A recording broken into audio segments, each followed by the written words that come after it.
My name is Steve Griffiths. I work for the International Rugby Board and I'm Head of Technical Services, which means looking after the game and the players in terms of laws of the game analysis, training education of match officials, coaches, strength and conditioning personnel, medical and administrators, together with anti-doping, medical and artificial turf and equipment. Quite a large, widespread remit, but you're also involved in the IRB Conference and Exhibition today, over the last couple of days in Dublin, and your role here, slightly different?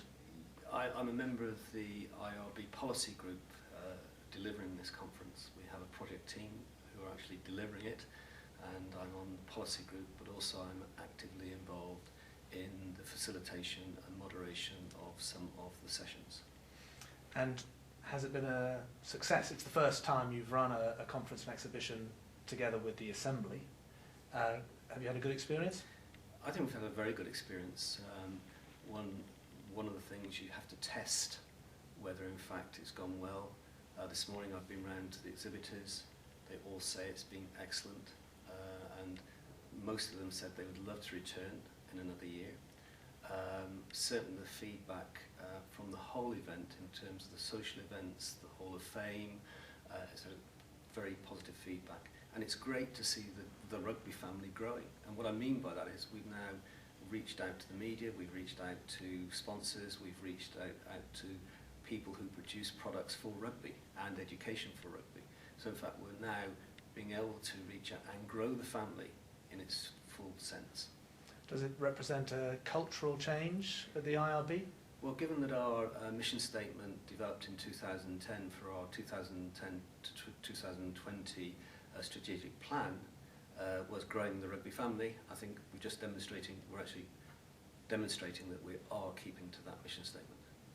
Do you also, another question about culture, do you also sense a change that now you're part of that rugby is part of the Olympic family, that the Olympics is having a strong influence on rugby? The Olympics will have a strong influence on rugby, and rugby will have a strong influence on the Olympics. We want to be a good member of the Olympic family, and that doesn't mean only playing on the field, it's contributing to other aspects of education, of medical expertise and research, so we can all give as well as take, because it is taking to a certain extent, because we will be able to access funds from Olympic Solidarity via the National Olympic Committees for each of our federations.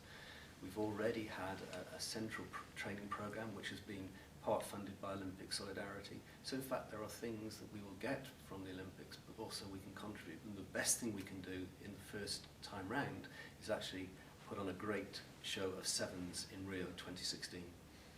And just one last point about if there is an event like this next year, and I believe you haven't confirmed it yet, but I imagine there's a plan. What, if people haven't come, what would you say they should expect, and what would it be that attracts them to this Well, event? I think it's high quality networking, and that's the feedback I've been getting.